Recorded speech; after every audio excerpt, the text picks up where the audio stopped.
என்றும் புதியது,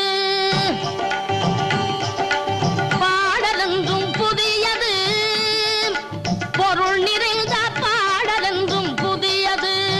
முருகா உன்னை பாடும் பொருள் நிறைந்த பாடலென்றும் புதியது. முருகா உன்னை பாடும் பொருள் நிறைந்த பாடலென்றும் புதியது.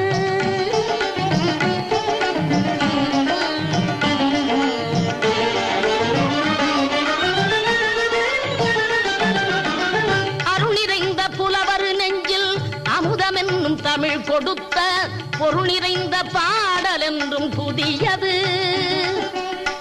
அருள் நிறைந்த புலவர் நெஞ்சில் அமுதம் என்னும் தமிழ் கொடுத்த பொருள் நிறைந்த பாடல் என்றும் புதியது. முருகன் என்ற பெயரில் வந்த அழகே என்றும் புதியது. முருகன்